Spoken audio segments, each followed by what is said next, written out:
तो बेटा पिछली क्लास में 7 चैप्टर हो गया था खत्म। 8 चैप्टर सिलेबस से डिलीट है, बायनोमियल थ्योरम, है ना? सभी को क्लियर है?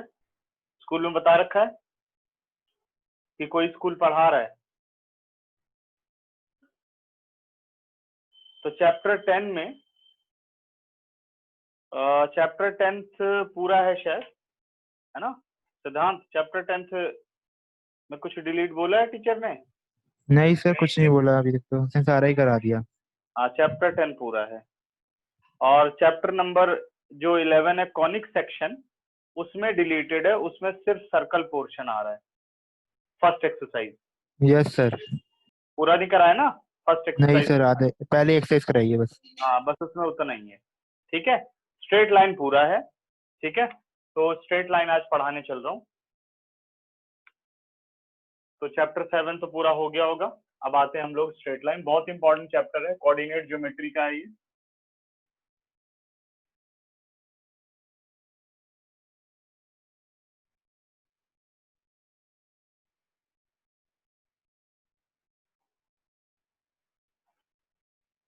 स्ट्रेट लाइन की अगर हम बात करें बेटा, तो स्ट्रेट लाइन एक ज्योमेट्रिकल टर्म है ना?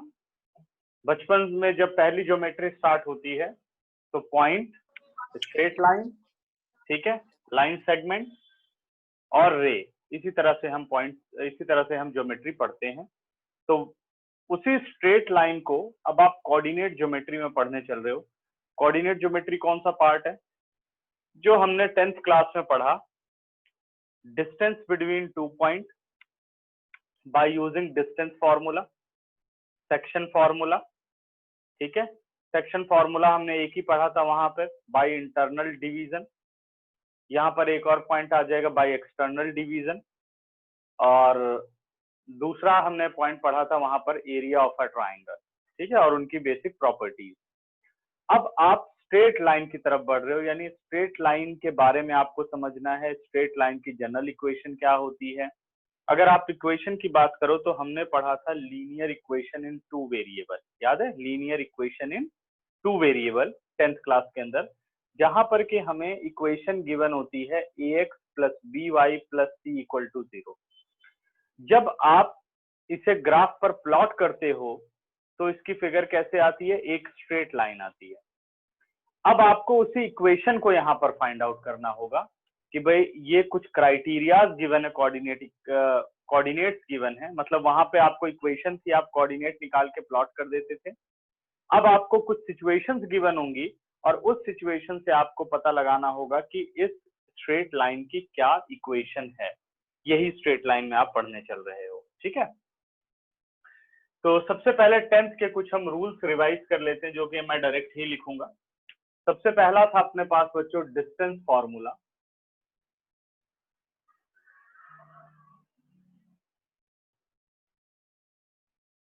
डिस्टेंस फॉर्मूला था distance between 2 point, point A and point B. A with coordinate x1 y1, b with coordinate x2 y2.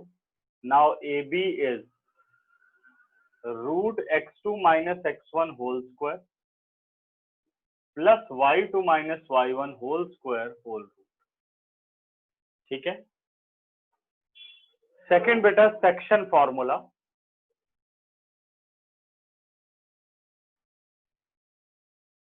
Section formula में हम क्या करते थे? Find coordinate of a point which divide given line segment in m ratio n, जैसे p in m ratio n। जब p बेटा line segment के बीच में आता है तो उसे कहते हैं internally. when point divide internally. तो कैसे सिखाया था? इधर एरो हेड, एरो कर दो और अब आप p के कोऑर्डिनेट निकाल लो। तो p के कोऑर्डिनेट हो गए mx2 plus nx1 upon m plus n, और y कोऑर्डिनेट हो गया my2 plus ny1 upon m plus. ठीक है, सेकेंड पॉइंट है अपने पास, when this p divide externally, when p divide externally, ठीक है, एक्सटर्नली के केस में क्या होता है कि सेम स्ट्रेट पाथ पर p बाहर होता है। अब यहाँ पे हमें जो वर्किंग करनी होती है वो होता है बेटे AP और BP, AP और BP। तो AP में से जब आप BP को माइनस करते हो तब आपको मिलता है AB। इसलिए इस फॉर्मूले में क्या, बस याद करने का तरीका, आपने m रेशियो n ही लिखना, बट डिवीजन ऐसे है AP अपॉन BP है। ठीक है, एरो जो है B तक ही लो। ये हो गया अपने पास x1 y1 x2 y2। ठीक है, अब हमें निकालना है p के कोऑर्डिनेट बेटे। तो इस केस में p के कोऑर्डिनेट होंगे mx2 minus nx1 upon m minus n। Now my2 minus ny1 upon m minus n। Same formula, बस बीच में नेगेटिव डालना है। ठीक है, बट इसमें जो रेशो रखी गई है, एक मिनट,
एक मिनट। ठीक है, तो एक्सटर्नली में कुछ नहीं है, बस फॉर्मूले में क्या चेंज है, यहाँ प्लस है और वहां पे क्या है, माइनस है।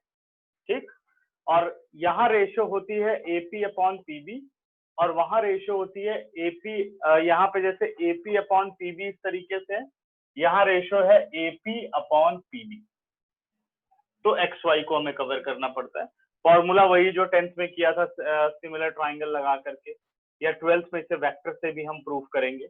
फिलहाल अभी आपको याद करना है। ठीक है, इसके बाद आता है area of a triangle.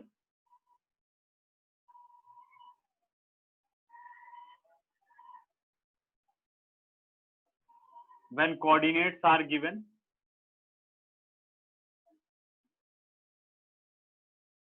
A, B, C, coordinate of A is x1, y1, coordinate of B is x2, y2, and coordinate of C is x3, y3।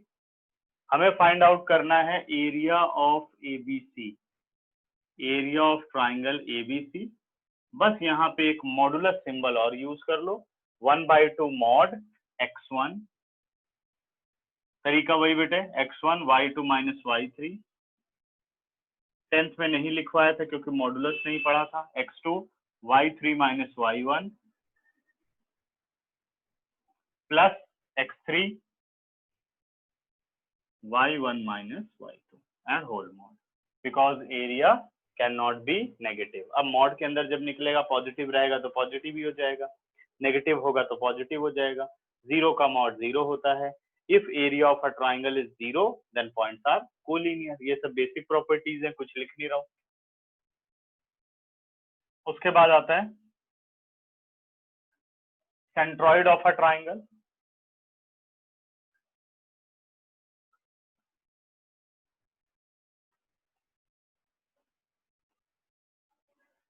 Centroid वो पॉइंट होता है जहां से ट्राइंगल के सारे मीडियन पास करते हैं। आपको उसका कोऑर्डिनेट निकालना है, A B C, x1 y1,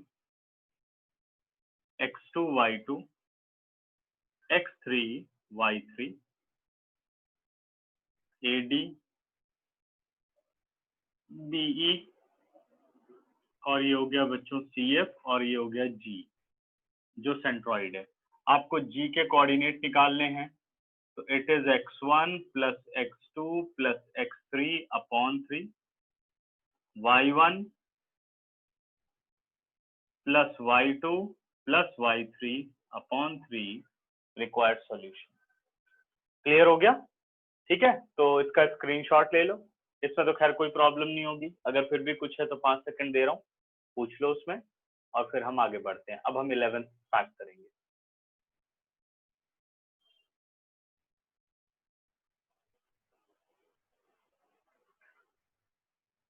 पूछो बच्चों।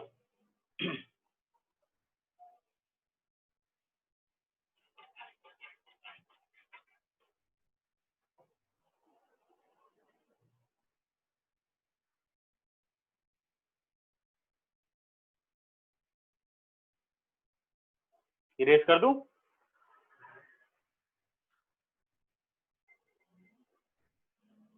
इरेज कर रहा हूं बच्चों।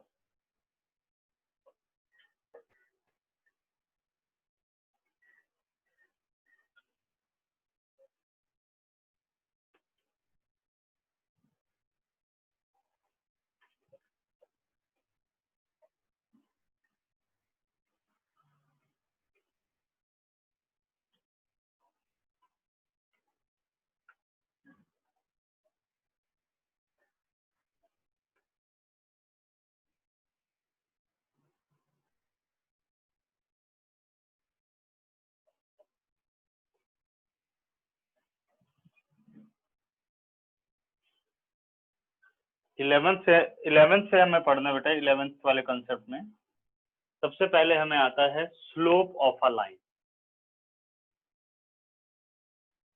Slope of a line, slope क्या है? स्लोप पढ़ा होगा तुम लोगों ने फिजिक्स के अंदर। स्लोप का मतलब क्या है? ढलान, है ना। इस तरह से जैसे फ्लाईओवर्स होते हैं, फ्लाईओवर्स किस पे बनते हैं? स्लोप पर बनते हैं। तो ये ढलान, इसी को हम क्या कहते हैं? स्लोप। अब वही कॉन्सेप्ट लिया गया इसमें, और इंजीनियरिंग में काफी इस वर्ड का इस्तेमाल है कि स्लोप कितना है, ठीक है ना। तो अब वो स्लोप मेथड हम यहीं पर पढ़ते हैं स्ट्रेट लाइन के अंदर। कह रहा slope of a line, when a line inclined with X axis.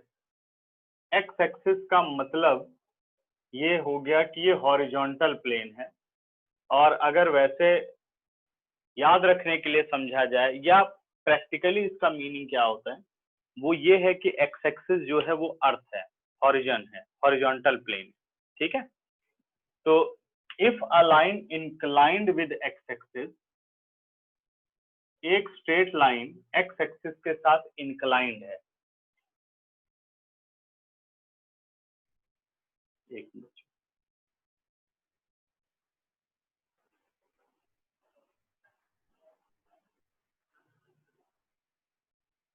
a line inclined with x-axis by making angle theta on positive direction of x-axis.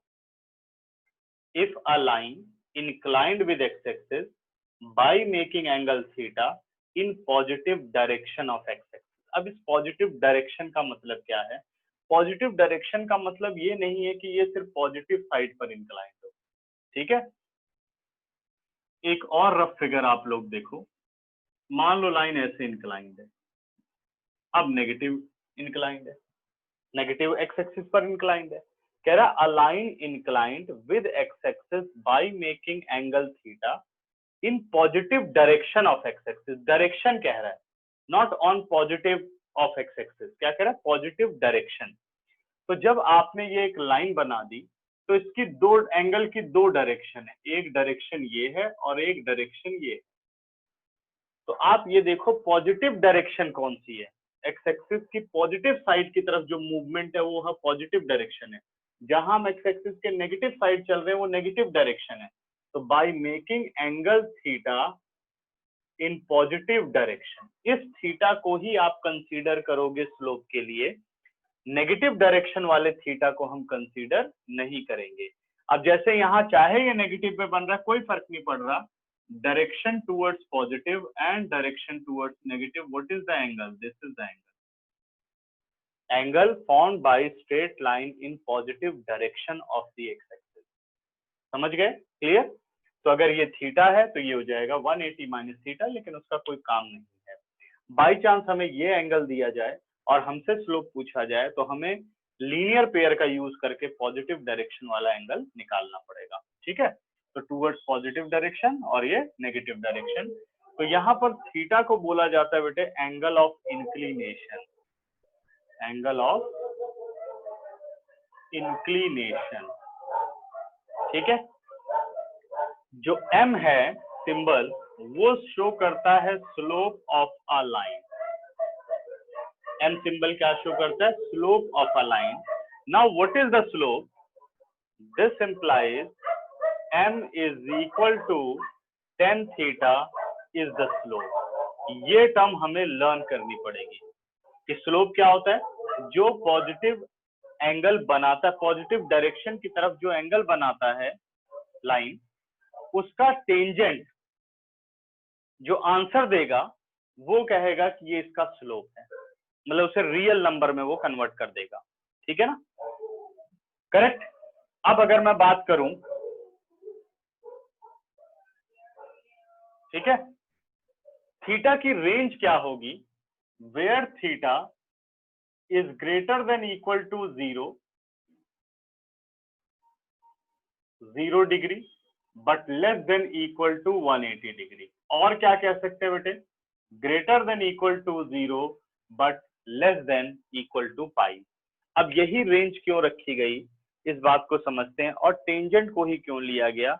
क्योंकि जो ट्रिग्नोमेट्रिक रेशियो टेंजेंट है वो प्रैक्टिकली स्लोप को justify करती है। देखिए, अगर 0 degree inclination है तो ये लाइन कहाँ है? अर्थ पर ही है, यानी हॉरिजॉन्टल पर ही है। अब ये क्या हुआ? ये तो सीधे आप चल सकते हो अर्थ पे, क्या प्रॉब्लम है? कुछ क्या स्लोप आप ऑब्जर्व करोगे? तो 0 डिग्री कितना होता है? 0। तो देखो क्या कह रहा है? स्लोप 0 है। फिर आपने 1 डिग्री, 2 डिग्री, 3 डिग्री, 10 की वैल्यू निकलती जाएगी, 4 डिग्री, 5 डिग्री, उसके बाद जैसे ही आप 90 डिग्री पर होगे, क्या ये स्लोप है? ये तो वर्टिकल हो गया। और 1090 क्या होता है बेटे? Not defined. 1090 क्या होता है? नॉट डिफाइंड, यानी स्लोप इज नॉट डिफाइंड। अब तो स्लोप है ही नहीं, इस पे कौन चला सकता है गाड़ी या खुद चढ़ सकता है? स्लोप नहीं है ये। ठीक है? क्योंकि ये वर्टिकल हो गया। और जैसे ही 90 के ऊपर एंगल बनना शुरू हुआ, देखो फिर वैल्यूज आनी शुरू हो जाएंगी, ये देखिए, और 10 की वैल्यू आती रहेंगी, और फाइनली 180 डिग्री जब आप आ गए तो फिर आप अर्थ पर आ गए, या पैरेलल हो गए तो पैरेलल टू द अर्थ हो गए। अभी तो 0 डिग्री है और ये क्या कितने डिग्री का है? 180। और tan 180 कितना होता है? वो भी 0 होता है। sin 180 अपॉन cos 180, sin 180 0 और cos 180 कितना होता है? इवन मल्टीपल पर 1 या -1, तो -1 होगा। 0 अपॉन -1, आंसर इज 0। तो जो 10 था वो हर एक बात प्रैक्टिकली जस्टिफाई करता है, इसलिए लिया गया। और 180 इसलिए लिया गया क्योंकि अब आप इसके नीचे नहीं जा सकते। अब अर्थ के नीचे कैसे जाओगे? ठीक है? तो अब ये कोई मत दिमाग लगाना कि भाई मेट्रो तो सर अर्थ के नीचे भी चली जाती है, तब कहाँ से स्लोप क्या रिफ्लेक्ट एंगल बनेगा? नहीं, जब आप अर्थ के नीचे जाते हो तो उसके नीचे वाला जो बेस होता है वो उसका बन जाता है हॉरिजॉन्टल। ठीक है? यानी वो अर्थ हो जाता है उसके एंगल को फॉर्म करने के लिए। अब जैसे मान लो ये अर्थ पर है हाथ, और ये अब हम नीचे आ रहे हैं नीचे की तरफ, तो ये नीचे भी तो बेस मिलेगा। अब यहाँ आपको स्लोप को देखना है। ठीक है, कि क्या उसका इंक्लिनेशन है। ओके, समझ गए? तो ये है स्लोप ऑफ अ लाइन, ठीक है, when angle of inclination is given. Slope of a line, अब कोऑर्डिनेट में आ जाते हैं। Slope of a line when coordinate of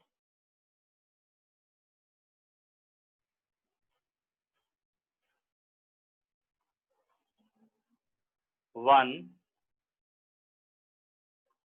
passing, sorry बेटे, कोऑर्डिनेट्स ऑफ 1 आएगा, 2 passing points of a line when slope of a line when coordinate of 2 passing point of the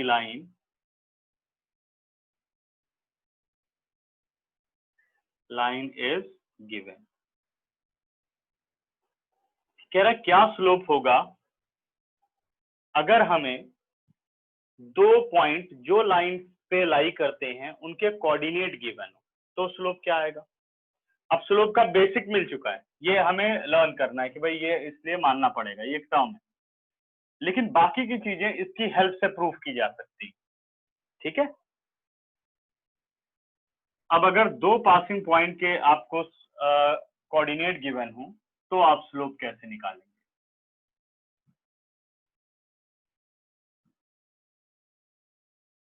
x O x dash, Y O Y dash, ये अपने पास straight line हो गई, ये हो गया point A, point B, coordinate of A is x1 y1 and coordinate of B is x2 y2, ठीक है।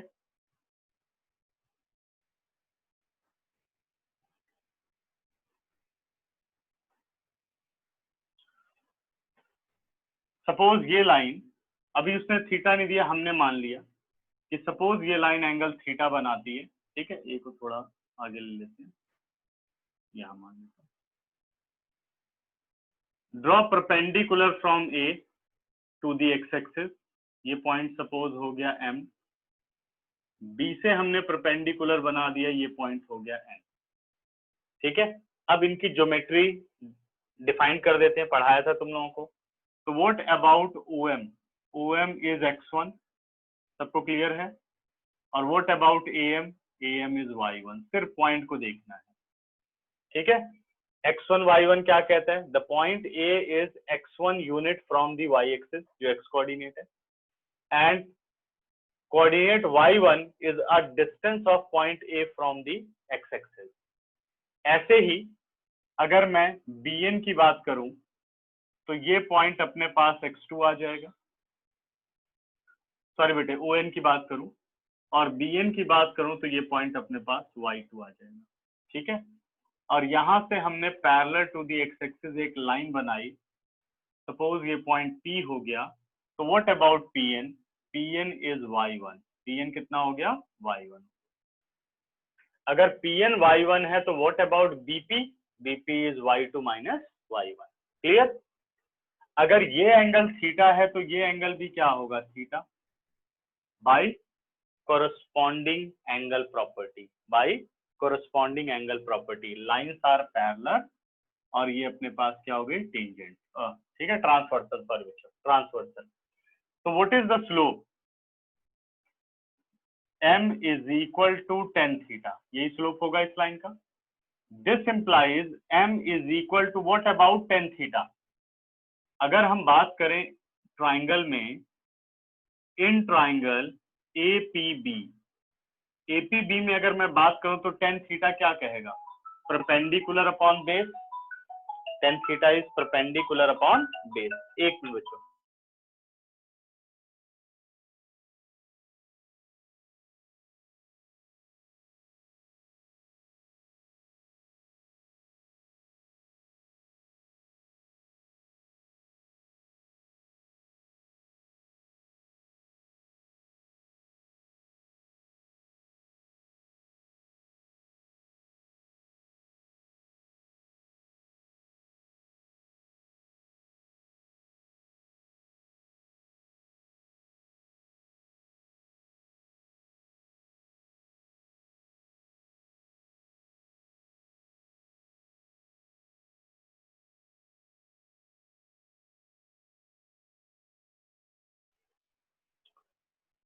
ठीक है, तो एम इन ट्राइंगल एपीबी अगर मैं बात करूं तो ये आ गया अपने पास बेटा बीपी यानी perpendicular upon base that is A. This implies M is equal to what about BP? BP is y2 minus y1 यानी bn माइनस pn। थोड़ा और एक्सप्लेन कर देता हूं इसे, ये लिख देता हूं bn माइनस pn। और AP के बारे में आप क्या कह सकते हो? AP is equal to mn। AP is equal to mn. This implies m is equal to what about bn? bn is y2, pn is y1। mn को क्या लिख सकते हैं बेटे? on minus om। It is on minus om। So now m is equal to y2 minus y1। What about on? on is x2 minus x1। ये अपने पास आ गई slope of a line when coordinate of two passing point of the line is given। Simple formula समझ में आ गया? तो जब भी आपको दो पॉइंट, अब इसमें जैसे मान लो हमें दो पॉइंट दिए गए, फॉर एग्जांपल फाइंड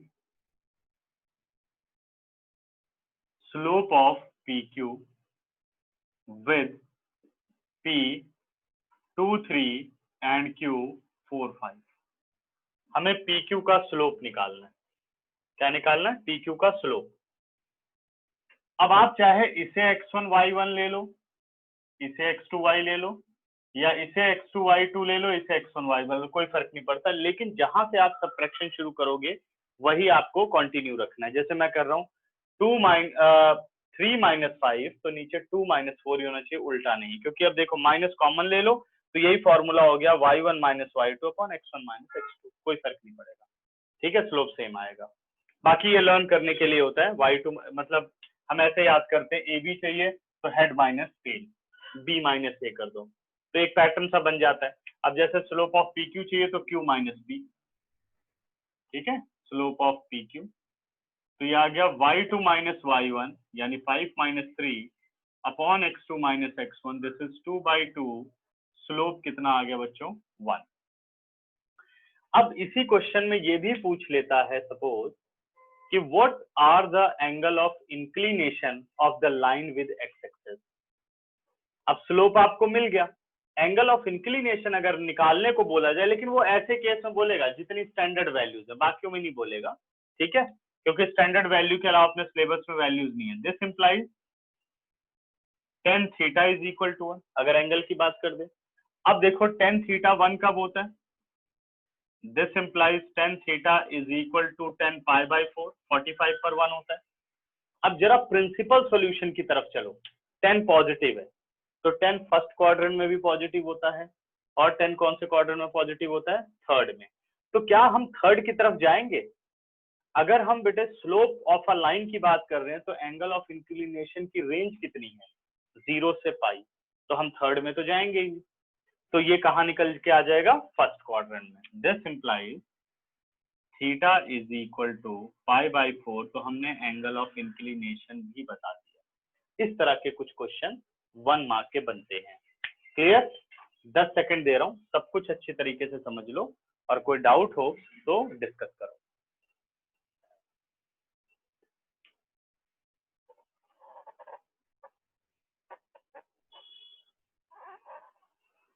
स्क्रीनशॉट भी ले लीजिए।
नहीं, लास्ट पार्ट में बेटा मैंने ये बताया कि जब हम 11th या 12th में कभी भी कोई एंगल निकालते हैं तो हमेशा हम प्रिंसिपल सॉल्यूशन के बारे में जरूर सोचते हैं। ऐसा नहीं कि जो एक वैल्यू आई वही अपना आंसर हो गया।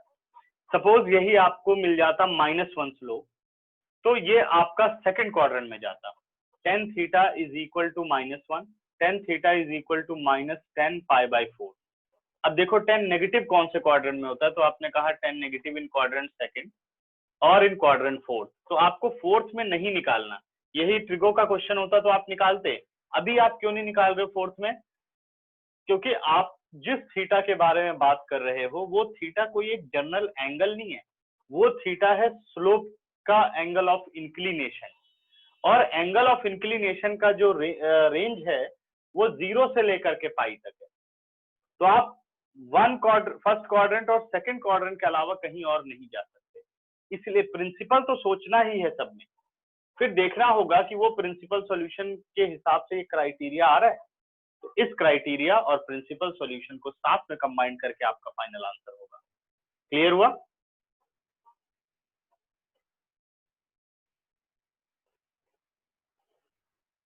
इसमें वो फॉर्मूला नहीं डालना, theta is equal to n pi plus alpha.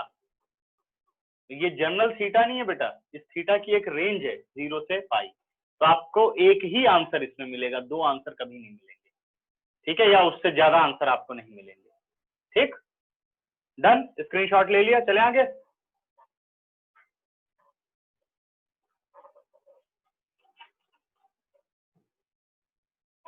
Erase कर रहा हूं बच्चों।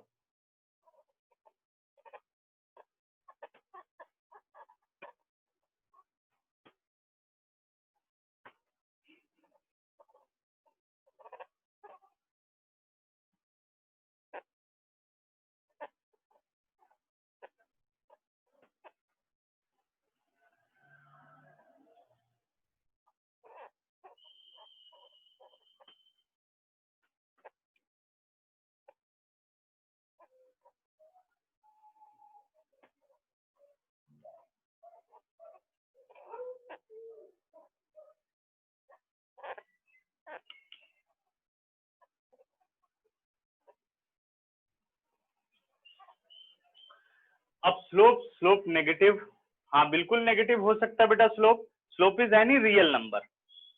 अगर आप tan थीटा के बारे में बात करो तो 0 से लेकर के पाई तक tan की कोई भी रियल वैल्यू हो सकती है। अगर वो फर्स्ट क्वाड्रेंट में है तो पॉजिटिव tan थीटा, और tan थीटा अगर सेकंड क्वाड्रेंट में आ गया तो नेगेटिव। तो slope any real number possible है, क्योंकि tan theta any real number possible होता है, ठीक है ना? tan की जो रेंज होती है वो एनी रियल नंबर होती है। अब आ रहा हूं बेटे important condition.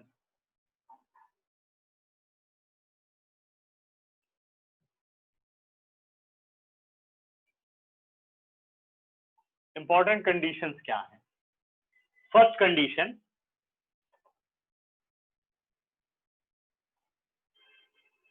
when two lines are parallel, then relation between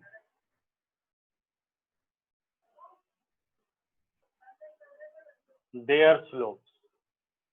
अगर दो लाइनें होती हैं पैरेलल तो उनके स्लोप में क्या रिलेशनशिप होता है, ये हमें अब बताना है, ठीक है?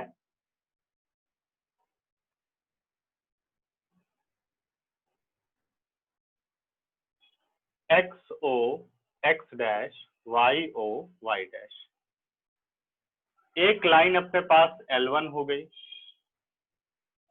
दूसरी लाइन अपने पास हो गई L2। अगर मान लो L2 का एंगल ऑफ इंक्लिनेशन थीटा है, तो what is the angle of inclination of L1? Theta. Lines are parallel, x-axis is as a transversal, these two angles are equal because corresponding angles। Suppose slope of L1 is considered as m1, slope of L1 is equal to हमने मान लिया m1। अभी तो लिख दे रहा हूं, आगे वाले जितने भी टाइप्स होंगे उसमें डायरेक्ट लिख दूंगा, ठीक है? तो ध्यान रखना है आपको।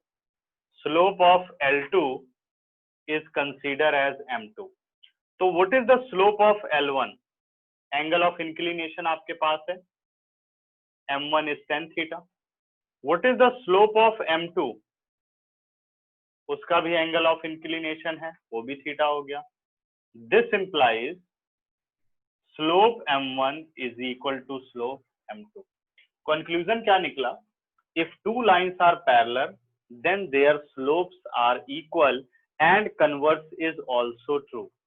ठीक है, तो रूल बनता है line L1 parallel to line L2 if and only if slope M1 is equal to slope M2. अगर लाइनें पैरेलल हैं तो हम उनके स्लोप बराबर कह सकते हैं. अगर दो लाइन के स्लोप बराबर हैं तो हम उन दोनों लाइंस को पैरेलल बोल सकते हैं. क्लियर हो गया? सेकंड कंडीशन बेटे, when lines are perpendicular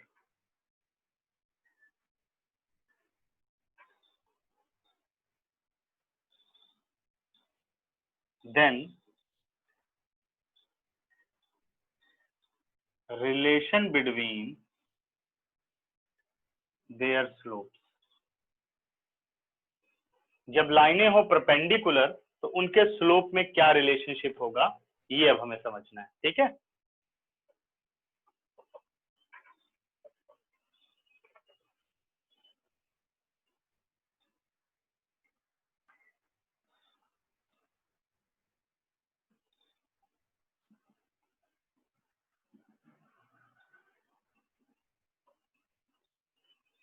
line L1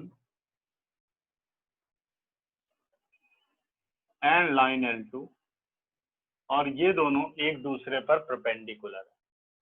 तो सपोज लाइन L1 का एंगल ऑफ इंक्लिनेशन है θ1 और लाइन 2 का एंगल ऑफ इंक्लिनेशन होगा θ2. अब देखो ध्यान से, क्या यही हमें नहीं लेने पड़ेंगे? लाइन L1 का पॉजिटिव डायरेक्शन में ये एंगल आपको मार्क करना होगा, लाइन L2 का पॉजिटिव डायरेक्शन में ये वाला एंगल मार्क करना होगा. समझ में आ रहा है? ठीक है, हमें ये बता दिया हुआ है कि ये दोनों लाइनें हैं परपेंडिकुलर, तो एक ट्राइंगल बन गई ABC, है ना. तो अगर मैं बात करूं in triangle ABC, angle A plus angle B is equal to θ2 होगा बाय एक्सटीरियर एंगल प्रॉपर्टी. आ गया होगा सबको. दिस इंप्लाइज एंगल A तो 90 डिग्री है, एंगल B है θ1 इज इक्वल टू θ2. इसे एक रिलेशन हम रख लेते हैं. अब बात करते हैं बच्चों स्लोप की. M1 कितना होगा? M1 is consider as symbol of slope of L1. तो M1 is equal to θ1. Now what about M2? M2 is equal to θ2. अब मुझे θ1 और θ2 में एक रिलेशन गिवन है, तो मैं M2 को लिख सकता हूं 90 डिग्री प्लस θ1. अब देखिए 90 प्लस थीटा, 10 कौन से क्वाड्रेंट में चला गया? 10 is in quadrant second. Second में 10 क्या होता है बेटा? नेगेटिव, आने वाली वैल्यू माइनस की. मल्टीपल ऑफ 90 क्या है? Odd. 10 change to cot, this is cot θ1. This implies M2 is equal to, जो ये कॉट θ1 है इसे लिख सकते हो 1 upon tan θ1. This implies M2 is equal to -1 upon tan θ1. कितना है बच्चों? M1. ठीक, अब हमने कर दिया cross multiply. It is M1 into M2 is equal to -1. ये देखिए, when lines are perpendicular then product of their slope is -1. ठीक है, तो अब कंक्लूजन क्या निकला? If lines are perpendicular, then product of their slope is -1. If product of slope of two line is -1, then lines are perpendicular. So line L1 perpendicular to line L2 if and only if M1 into M2 is equal to -1. Lines are perpendicular, product of slope -1. Product of slope -1, lines are perpendicular. Clear? ठीक है, फिर 10 second देता हूं, ध्यान से देखो, इसमें अगर कोई डाउट हो तो पूछो। ठीक है, बाकी मैं प्रूविंग इसलिए कर रहा हूँ कि थोड़ा तुम लोगों को ज्योमेट्री पता लगे कि ज्योमेट्री कैसे अप्लाई की जा सकती है। अब आप देखो, जितने भी ये नए फॉर्मूले आप पढ़ रहे हो, आप 9th और 10th की ज्योमेट्री तो लगा रहे हो। अगर सिर्फ ये बातें लिख दी जाएं तो ये लगेगा कि कुछ हम पीछे से कोई लेना देना नहीं है, सब कुछ नया हम पढ़ रहे हैं। ठीक है, तो इसलिए ये सारी ज्योमेट्री जानना बहुत जरूरी है, क्योंकि ये क्या होते हैं, कोऑर्डिनेट ज्योमेट्री। कोऑर्डिनेट ज्योमेट्री का मतलब है ज्योमेट्री प्लस अलजेब्रा। तो देखिए, यहाँ आपने पहले तो ज्योमेट्री लगा दी, फिर आपने अलजेब्रा लगाया। अभी अलजेब्रा तो खैर यहाँ शुरू ही नहीं हुआ क्योंकि कोऑर्डिनेट इस्तेमाल नहीं हो रहे। बट आप क्या करोगे कि जब m1 स्लोप अभी तो थीटा इंक्लिनेशन से है, जब पॉइंट दिए जाएंगे तो आप कोऑर्डिनेट से निकालेंगे। तब जितने भी ये बॉक्स बन रहे हैं, बस इन फॉर्मूलों का आपको इस्तेमाल करना है। आए कैसे हैं तो पीछे अगर आपने नहीं पढ़ा होगा तो इनको आप नहीं जानते, इसलिए पढ़ाना जरूरी है कि पीछे का पढ़ना बेकार नहीं है, बिना उसके इसका कुछ नहीं होने वाला। ठीक है, तो अब पूछो आप लोग अगर कोई डाउट है तो।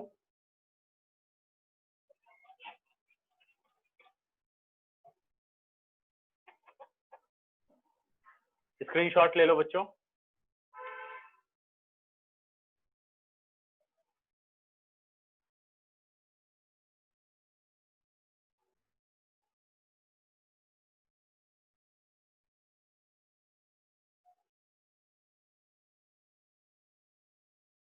इरेज कर दूं?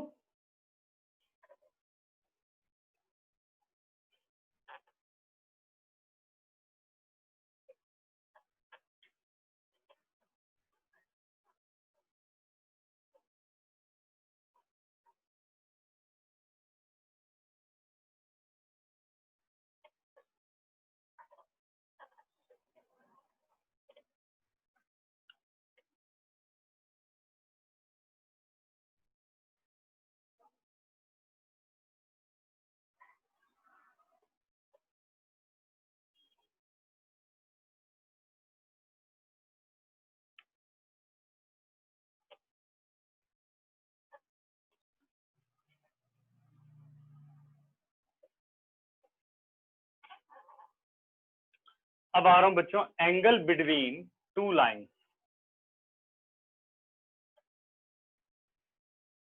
Angle between two lines.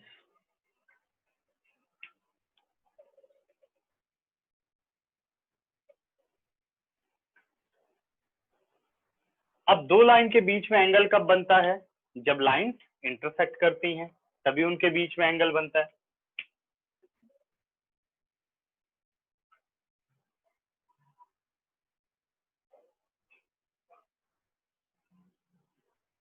X O x dash, Y O Y dash, line L1 and line L2।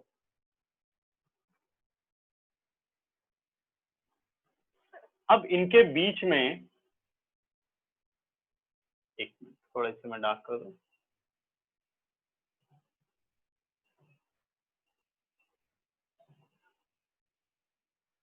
इनके बीच में एक एंगल तो ये बन रहा है, चलो इसको दूसरे सिंबल से यूज कर लेते हैं, अल्फा। ठीक है, और दूसरा एंगल कौन सा बनेगा बेटे? 180 minus alpha, 180 degree minus alpha, linear pair या पाई माइनस अल्फा, एक ही बात है।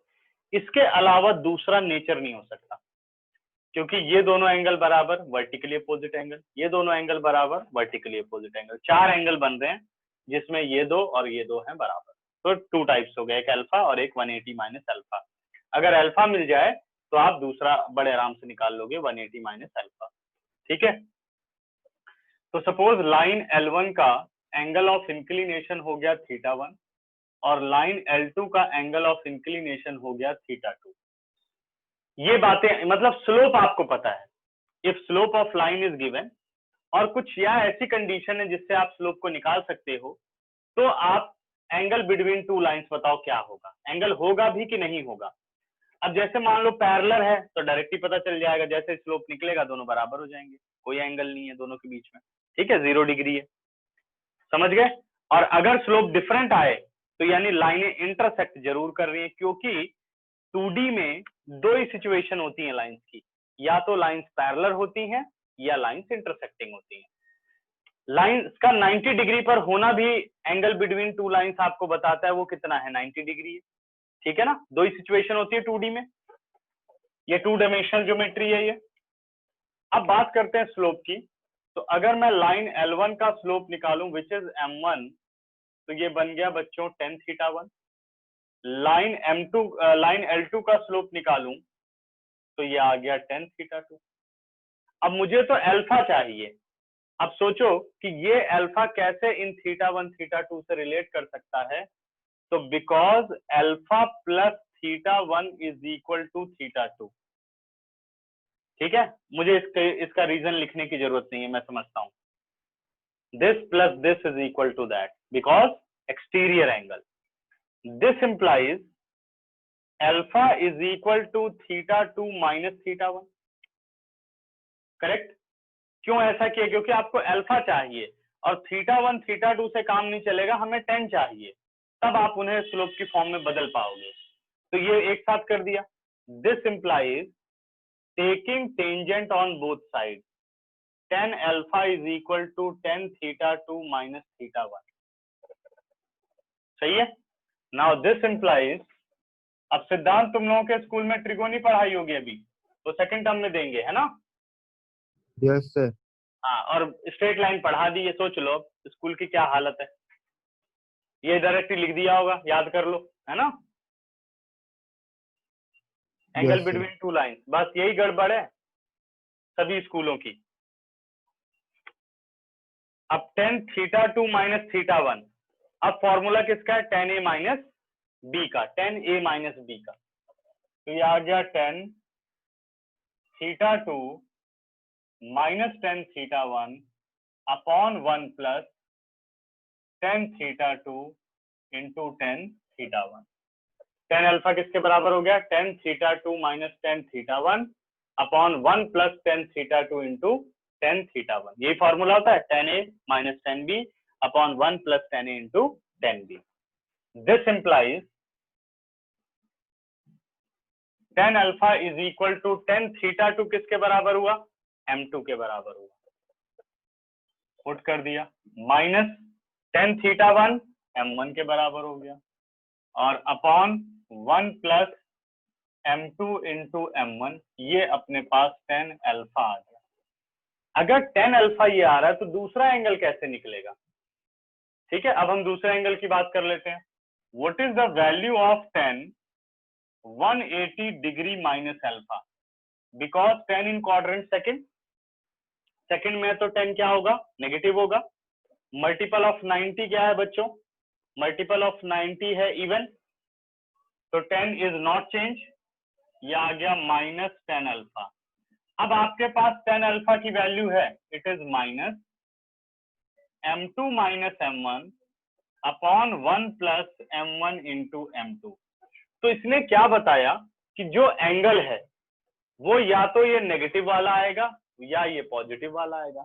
तो क्या किया गया कि भाई दो बातें याद रखने के बजाय सीधे एक फॉर्मूला बना दिया गया कि this implies tan alpha is m2 minus m1 upon 1 plus m1 into m2 whole mod, ये बना दिया गया, क्योंकि मॉड प्लस माइनस दोनों कंटेन करता है। अब हमें प्लस माइनस नहीं लिखना, हम क्या करेंगे, पूरा सॉल्व करेंगे। नेगेटिव आएगा तब भी ये पॉजिटिव हो जाएगा। सपोज ये -1 अंदर आ रहा था, तो हमें पता है कि तो सेकंड क्वाड्रेंट में भी एंगल होगा, तो सीधे -1 का +1 हुआ, थीटा 45 डिग्री आया या अल्फा 45 आया, और दूसरा एंगल क्या हो गया, 180 माइनस 45 दैट इज 135। यानी इन दोनों लाइनों के बीच में एंगल कौन सा है, 45 डिग्री और 135 डिग्री, ठीक है, समझ गए। अब आते हैं बच्चों collinear points.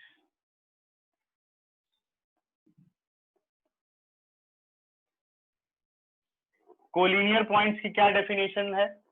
If 3 or more points lie on a same straight line, then the points are known as collinear points. तो पॉइंट्स को क्या कहते हैं? कोलिनियर पॉइंट्स कहते हैं। एक्स ओ x dash, Y O Y dash. ठीक है, तो हमने ये एक लाइन बना दी और इस पे 3 पॉइंट ले लिए, ए बी और सी, और एंगल ऑफ इंक्लिनेशन इसका है बच्चों थीटा। अब आप ध्यान दो कि अगर मैं पॉइंट ए बी का इस्तेमाल करके स्लोप निकालता हूं, पॉइंट बी सी का इस्तेमाल करके स्लोप निकालता हूं, या पॉइंट ए सी का इस्तेमाल करके स्लोप निकालता हूं, तो सभी क्या स्लोप देंगे? सभी टेन थीटा स्लोप देंगे। स्लोप नहीं बदलेगा, आप चाहे जितने मर्जी पॉइंट इस पर हो, अगर एक लाइन पर हैं तो अलग हो जाएंगे तो वो दूसरी लाइन बन जाएगी। तो अब हम कोऑर्डिनेट ज्योमेट्री की हेल्प से कैसे प्रूव करेंगे? तो आप वैसे तो कोई भी 2 पॉइंट कंपेयर कर सकते हो, लेकिन मैं कहता हूं जैसे एबीसी है तो कॉन्टिन्यूटी में ले लो। If slope of AB is equal to slope of BC, slope of AB is equal to slope of BC। अब AB एक स्ट्रेट लाइन है, BC एक स्ट्रेट लाइन है, दो स्ट्रेट लाइन के स्लोप हैं बराबर, तो लाइनें तो होती हैं पैरेलल। अब कैसे कहें कोलिनियर है? तो आपको ये देखना है कि बीच में पॉइंट कौन सा पड़ रहा है बेटा, B। ऐसा नहीं है कि AB नाउ CD, तब आप आंसर नहीं कर सकते पैरेलल के अलावा। ये कॉन्टिन्यू पॉइंट है AB BC, इसका मतलब सेम स्ट्रेट लाइन पर है तभी स्लोप बराबर हो रहे हैं। Then ABC, then points ABC,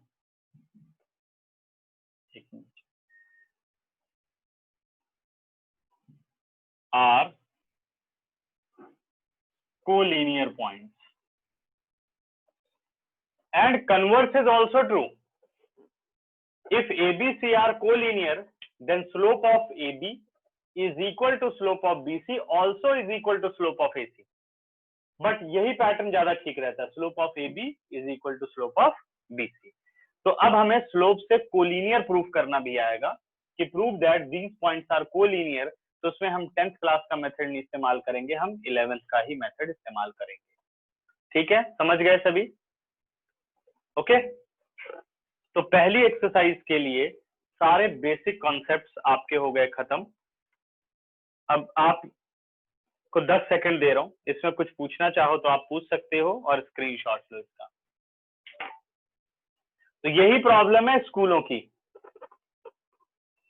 मतलब एक पर्टिकुलर सिलेबस पे नहीं चलते कि भाई हर चैप्टर में इस चीज की जरूरत पड़ेगी, फिर कहेंगे उसे याद कर लो। अब हम लोगों से क्या उम्मीद की जाती है कि भाई हर चीज पढ़ा डालें। भाई कैसे, हर चीज को अच्छी तरह पढ़ाने में टाइम लगता है ना? कोई अच्छी तरह अगर आपको हर चीज समझनी है तो हर एक चैप्टर को आपको ध्यान से समझना होता है, तो उसमें लगता है समय। बच्चे क्या करते हैं, प्रैक्टिस करते नहीं है, यहाँ समय लगता रहता है।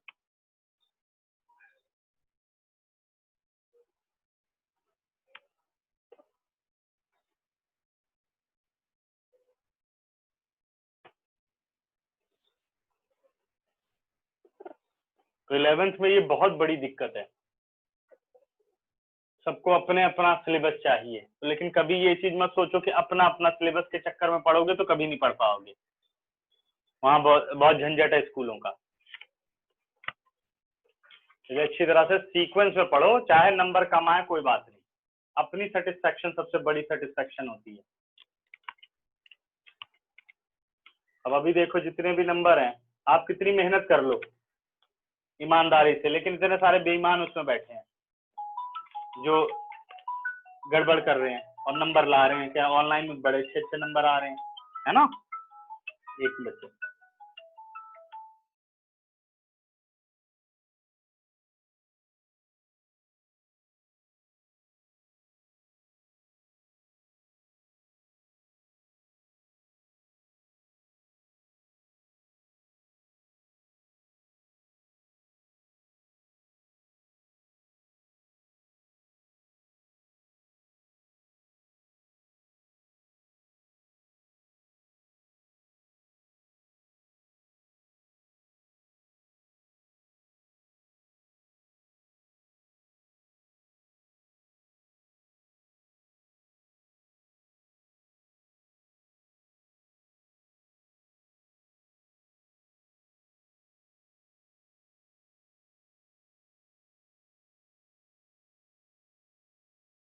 से सदफ सर आपने कहा था मंडे को। अच्छा ठीक है, लीनियर इनइक्वालिटीज के लिए। ओके बेटा, कल छुट्टी है? सर छुट्टी नहीं है, वही अब कल 1 घंटे 10:30 है। क्या टाइम है? 10:30 to 11:30। ओहो, कल 11 और वेडनेसडे? सर वेडनेसडे भी यही टाइम रहता है हाँ आसपास। कल तो मैं मेरे को बेटा इंस्टीट्यूट में 2-3 घंटे का काम है मॉर्निंग में, तो एक काम करते हैं वेडनेसडे रख लेते हैं, ठीक है ना? पढ़ा दिया स्कूल में इनइक्वालिटी? सर और चल किसी समर्थ को भी आ रही है? समर्थ लेकिन तुम फ्री हो वेडनेसडे 10:30 से 11:30? अभी अच्छा, तो किसी एक दिन ऑर्गेनाइज करते हैं जिस दिन छुट्टी हो तुम लोगों की, ढंग से दोनों की हो जाए। कब पेपर कब है? सर 7 सितंबर से है पेपर। 7 सितंबर से? हाँ तो आ गए पेपर। कल 12 बजे के बाद दोनों फ्री हो? नहीं सर, क्लासेस होती हैं 1 बजे तक।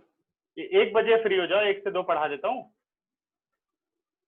सर 3 से 4 या 4 से 5 पढ़ा दो ऐसे। 3 से 4 तो बेटा नहीं हो पाएगा, मुश्किल है। ठीक है, टाइम नहीं होता। और कोई टाइम नहीं है? स्कूल की कोई छुट्टी नहीं आ रही अभी? सर आज सुबह की छुट्टी थी ओनम की। अरे हाँ आज, नहीं आज तो नहीं हो पाता।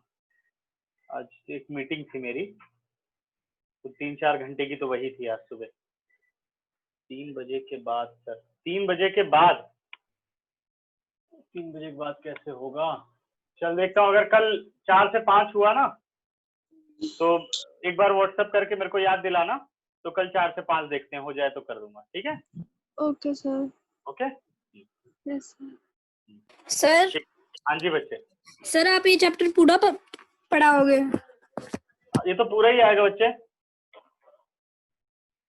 Okay sir. ठीक है, पढ़ लो, अच्छा चैप्टर है ये, बड़ा चैप्टर है। फिर अभी तुम्हारे में कितना आ रहा है? सर मुझे नहीं पता अभी कुछ भी। हाँ तो बस पढ़ते जाओ, और अच्छी तरीके से कंटिन्यू पढ़ रहे हो तो कंटिन्यू में ही पढ़ो। स्कूल वगैरह भूल जाओ, कुछ नहीं होने वाला उनका, समझ गए? और वैसे भी पहले भी कुछ नहीं होता 11th में, ये बच्चों का दिमाग ऐसे ही रहता है, उनका कुछ नहीं कर सकते। वो सोचते हैं बस उतना ही पढ़े जितना स्कूल बता रहा है, लेकिन 11th और 12th में इस चीज से बाहर निकलना होता है। अब यही 10th और 12th में मुझे इतनी प्रॉब्लम नहीं आती, क्योंकि मुझे तो पता है लास्ट में बोर्ड देना है, तो वो ज्यादा इतना नहीं सोचते, जो चल रहा है वो चलने देते हैं। वो तुम लोग 10th पढ़ के आए ही हो शायद। 11th में अभी तो आधे को यही नहीं पता कि मुझे लेना क्या है, समझ गए? ये ले लें सर, वो ले लें सर। मैंने कहा भाई जो मर्जी ले लो, अपने आप सोचो क्या करना है ना? कुछ मतलब अगर आप उनको बताओ कि ये ले लो, तो फिर उसके बाद वो कहेंगे सर इसमें ये दिक्कत है, इसमें ये दिक्कत है, आने वाला फ्यूचर मेडिकल का है सर। अब भाई तुम्हारा कहाँ इंटरेस्ट है, या तो फ्यूचर देख लो। तो इसलिए अभी तो कईयों को तो पता ही नहीं उन्हें करना क्या है, और इतने कोई इंटरेस्ट अभी ले नहीं रहे हैं, क्योंकि जैसे वो चल रहा है, भाई स्कूल अभी खुले ही नहीं, इसलिए कुछ खास नहीं। तो इसलिए तुम लोग ध्यान से अपना पढ़ते रहो, क्योंकि तुम लोग स्टार्टिंग से हो, तो अपना आराम से पढ़ते रहो। जो जो चाहे पूरी बुक हो जाए, कंटिन्यू अपना पढ़ लो, ठीक है ना? ठीक, चलो। तो अभी इतना सारा ये सब रिपीट कर लेना अच्छी तरीके से, और अगली क्लास में अब मैं एग्जाम्पल पढ़ाने शुरू करूंगा। ठीक, चलो बाय बच्चों।